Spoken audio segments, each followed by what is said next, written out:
Baruch 1-ാം അധ്യായം. ബാബിലോണിലെ സമ്മേളനം. നേരിയായുടെ പുത്രൻ ബാറൂക്ക് ബാബിലോണിൽ വച്ച് എഴുതിയ ഗ്രന്ഥത്തിൻ്റെ ഉള്ളടക്കം. നേരിയ മാസയായുടെയും മാസയ സെദക്കിയായുടെയും സെദക്കിയ ഹസാദിയായുടെയും ഹസാദിയ ഹിൽക്കിയായുടെയും പുത്രനാണ്. 5-ാം വർഷം മാസത്തിൻ്റെ 7-ാം ദിവസം കൽദായർ ജെറുസലേം പിടിച്ചടക്കി അഗ്നിക്കിരയാക്കിയപ്പോഴാണ് ഇത് എഴുതിയത്. യൂദാ രാജാവായ യെഹോയാക്കീമിൻ്റെ പുത്രൻ യെക്കോനിയായും ഈ ഗ്രന്ഥം വായിച്ചു കേൾക്കാനെത്തിയ ജനവും കേൾക്കെ ബാറൂക്ക് ഇത് വായിച്ചു.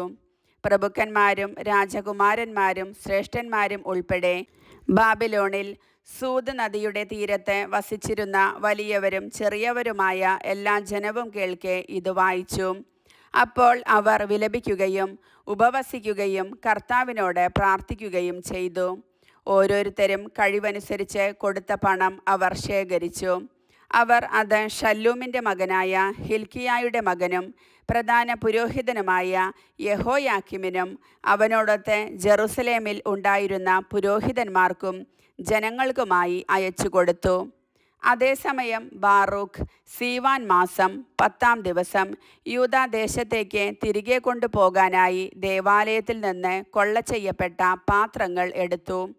യൂദാ രാജാവായ ജോസിയായുടെ മകൻ സെദക്കിയ നിർമ്മിച്ച വെള്ളിപ്പാത്രങ്ങളായിരുന്നു അവ.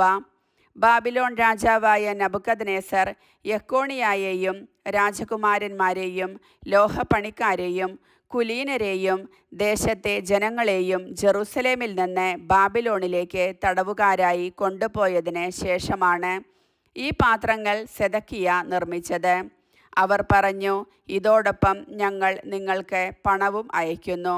ഈ പണം കൊണ്ട് ദഹനബലിക്കും പാപപരിഹാര ബലിക്കും ധാന്യബലിക്കും വസ്തുക്കളും സുഗന്ധദ്രവ്യവും വാങ്ങി നമ്മുടെ ദൈവമായ കർത്താവിൻ്റെ ബലിപീഠത്തിൽ അർപ്പിക്കണം. ബാബിലോൺ രാജാവായ നബുക്കദ്നേസറിൻ്റെയും അവൻ്റെ പുത്രൻ ബൽഷാസറിൻ്റെയും ആയുസ്സിനു വേണ്ടിയും അവരുടെ ഐഹിക ജീവിതം സ്വർഗീയ ജീവിതം പോലെയാകുന്നതിനു വേണ്ടിയും പ്രാർത്ഥിക്കുവിൻ. ബാബിലോൺ രാജാവായ നബുക്കദ്നേസറിൻ്റെയും അവൻ്റെ മകൻ ബൽഷാസറിൻ്റെയും സംരക്ഷണത്തിൽ ജീവിച്ച് അവരെ ദീർഘകാലം സേവിക്കുന്നതിനും അവരുടെ സംപ്രീതി നേടുന്നതിനുമായി കർത്താവ് ഞങ്ങൾക്ക് ശക്തിയും കണ്ണുകൾക്ക് പ്രകാശവും നൽകും. ഞങ്ങളുടെ ദൈവമായ കർത്താവിനെതിരെ ഞങ്ങൾ പാപം ചെയ്തു.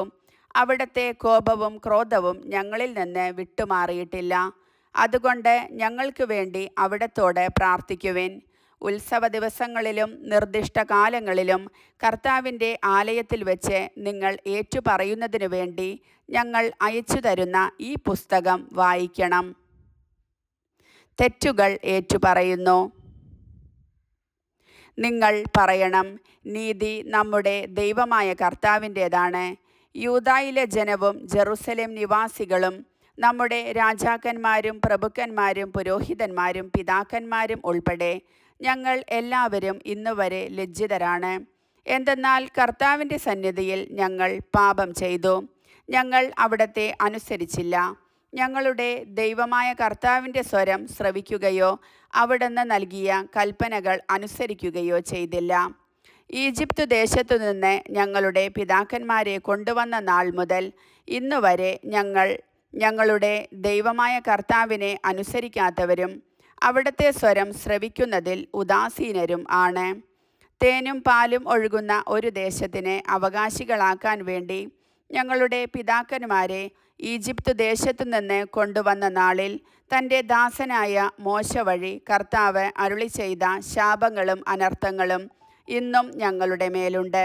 ഞങ്ങളുടെ ദൈവമായ കർത്താവ് ഞങ്ങളുടെ അടുത്തേക്ക് അയച്ച പ്രവാചകന്മാർ അറിയിച്ച അവിടുത്തെ വചനം ഞങ്ങൾ ശ്രവിച്ചില്ല.